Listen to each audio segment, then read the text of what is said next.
All right. So what I realized was a lot of people do, so like if you have 3 sets, Okay. you do like set 1 with 40 pounds. Yeah.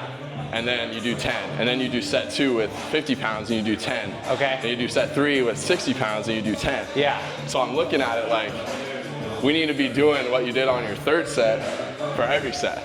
Yeah. Like if you train like that every workout, you're really only getting like 1 set that's actually stimulating you enough to grow. 100%. And he was like, oh, I've been training my whole life like that. And I'm like, all right. So the first and the second set, essentially, he's not going like as hard as he is on the 3rd set. So you got to take the 3rd set and bring that weight intensity to the first 2 sets. Is that what you're saying? I think that's the whole benefit of tracking your weights, because then you can say, like, maybe you need to do that for your first week. Yeah. But then you're like, okay, I'm coming into this workout knowing that I'm capable of doing 60 pounds for 10. So there's no point in me doing the 40s or the 50s. Exactly. I can just do a little warm-up set and then like hit 3. So you're basically wasting energy. You're wasting energy. You're wasting energy. And I'm thinking if more people had an idea of what they're capable of doing and document it, 100%. then you don't just walk in and pick whatever. Yeah. You know? So like I could be doing the same workout program as you. Yeah.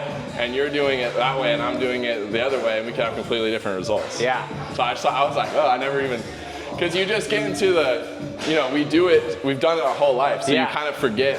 So I just thought it was interesting. No, but like, have you ever like seen that with your clients?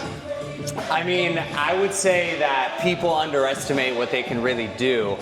They get intimidated by the number on the weights and they just don't really know how to really stimulate their CNS to be able to push to a level that they haven't discovered yet, essentially, you know what I mean? Yeah. They grab the 20-pound dumbbells, let's say they grab 20-pound dumbbells, they're doing bicep curls. Like, they can do 10 reps of that, but they still have something in the tank, so it's like, you could grab the 30s and do 10, and you're failing at 10, which you're gonna just get so much more out of that, you know what I mean? Yeah. And that's just a bicep curl. You can say that about literally any machine, any workout, so. Yeah, I think people are naturally like overprotective of what they're capable of doing. Yeah, exactly. Like it's not natural to push yourself to be in that much pain or struggle, especially by yourself. Yeah. And that's usually why like when people come and like we train like as a group, everyone leaves going into their next workout like I could do a lot more than what I was currently And it's doing. the mental side of it too, right? Like there's the physical side of it of actually pushing the weight. But you have this barrier in your mind of, oh, I did 50 pounds last week, so 50 pounds is where I'm at. But in reality, you grab those 60 pounds, you give your body a new stimulus, and then by the next week, 60 pounds is gonna feel a lot easier, but people are afraid to get to that point because 50 pounds is all that they know. Yeah. Yeah.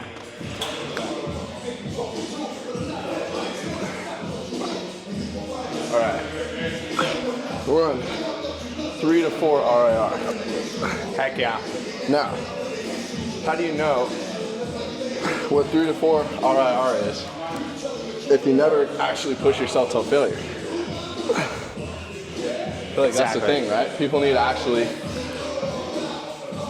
every once in a while, just do as many as you can. And how do you know?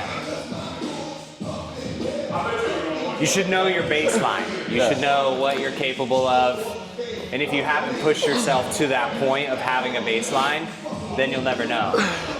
It's like running like a 5K, you know? Like runners have a base level of how much they know they should be able to do at minimum to get a good workout, essentially. And it's the same thing with weight training. You should have a minimum that you know, like, to where you know that you put the work in, you know what I mean? Yeah. I think most people, what they think is failure, they have at least like 2 more reps. Yeah, 100%. Yeah. I mean, what do they say? It's like 40, you only access 40% of your actual full potential of energy. Like 60% is held in your body because your brain won't even let you get that far.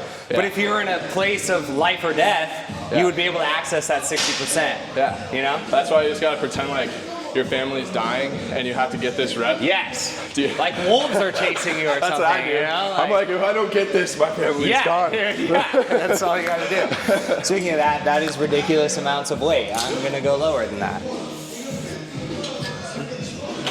Okay. I'm gonna fix this a little bit. That's great. There you go.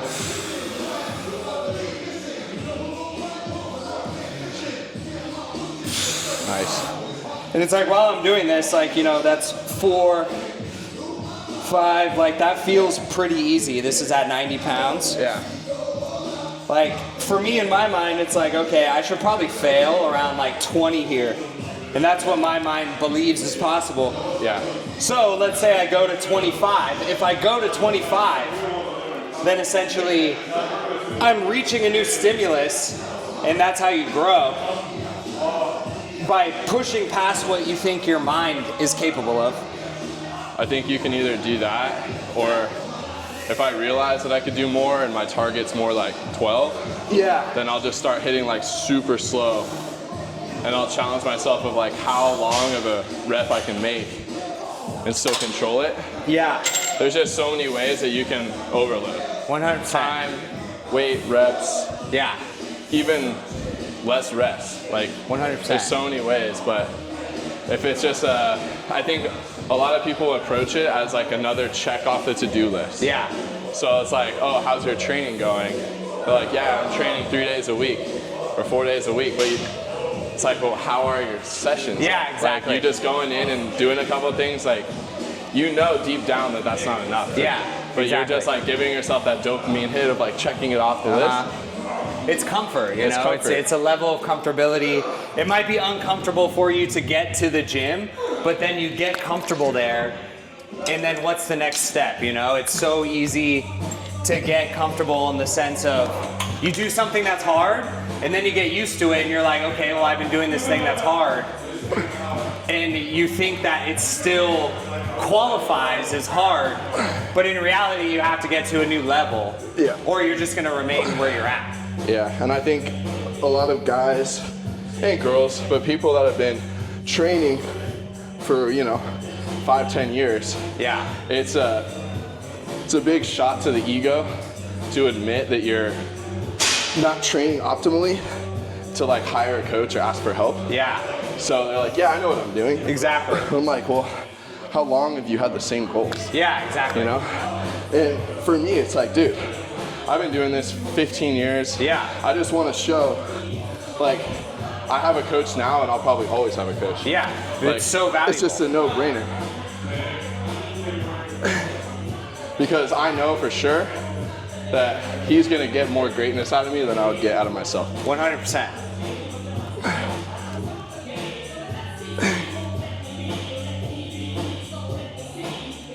Okay.